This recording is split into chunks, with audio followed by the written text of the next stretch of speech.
If you're trying to lose that extra 10, 20, 30 or more pounds, what provides a stronger motivation? Being surrounded by visions of toned model bodies as a reminder of your finish line? Or does a room full of like-bodied strivers help you lose that self-consciousness and focus on the goal? Well, tonight we visit a new kind of gym where all the members have the latter in common. And paying a visit is a man who knows what it takes to tackle serious obesity. ABC's own Alex Perez. In a culture that values thin, the debate is on fire. There we go, big smile. From plus-size models posing for the cameras to curvaceous superstars like Adele, belting it out and winning an Oscar for Skyfall.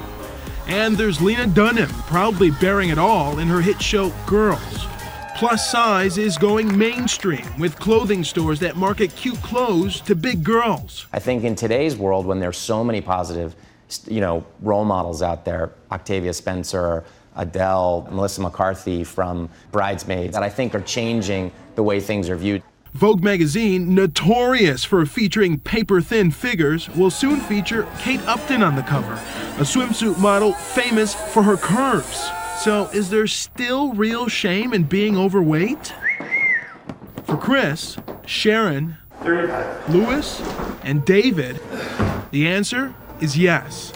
They are all here at Downsize Fitness, 15 seconds. a Chicago gym where membership is reserved for the overweight only. There's a need for a place that heavy people need to go and concentrate on losing weight. They are all self-described outcasts from the mainstream gym scene. There's not a culture of acceptance in America for overweight people. You can still discriminate based on size. Downsize Fitness is now part of the national argument. Are overweight people still treated differently?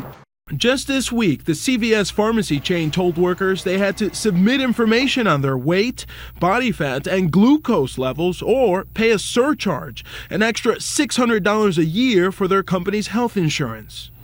Another hot-button issue, overweight airline passengers. Should they have to buy an extra seat?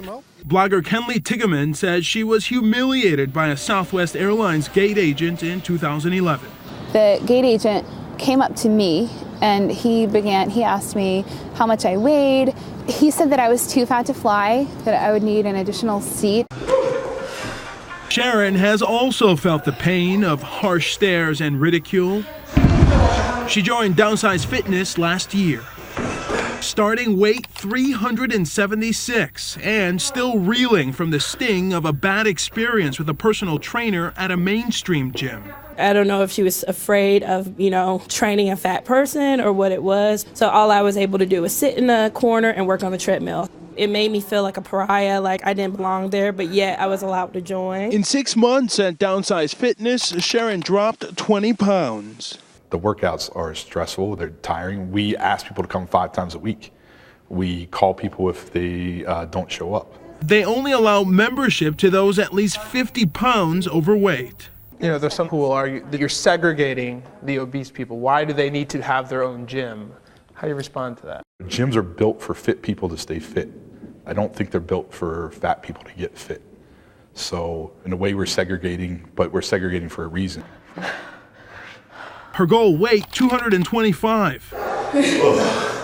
Lewis also joined just 6 months ago, starting weight 310 pounds. You got it. He tried to lose weight at one of those other gyms and was a member for 12 years, paying $75 a month. But after only 1 year, he never went back. So for 11 years, you paid for a gym membership and you never went? It wasn't something where I was comfortable going into the gym. You're on your own. There's no one there to help you. There's no one to explain what you should be doing. So far, Lewis has dropped 50 pounds. His goal weight, 180. You're doing fish and you do a lot of soy. Exercise physiologist Jennifer Ventrell says the program works. Is this a cop-out in some ways? And where does it end? Do you start having grocery stores for big people? Do you start having bigger planes specifically for bigger people? This is about making someone feel comfortable to make the change, to engage in a healthy behavior. It's not, oh, it's okay that you're big, you can stay the way that you are. There you go. Chris is their biggest success story yet. His first day, he weighed nearly 550 pounds. A year later, he's lost a whopping 202 pounds and hopes to get down to 190. Like I said, the fear got the best of me. Chris took me back to his neighborhood and we retraced the half-block long walk that eventually brought him to downsize. I was like this, and I was just trying to hold myself up, and my back was just hurting too much. Now, he's one of the most active members at the gym. Full disclosure, this is a battle I'm all too familiar with. When I was a teenager, I weighed 356 pounds, a size 54 waist. It took me years of dieting and exercising alone before I was able to bring down my weight and live healthier. You know, having others who understand the frustration of being obese would have helped. So there's definite success here. People are losing a lot of weight here, and it's a great place to do it. For Nightline, I'm Alex Perez in Chicago.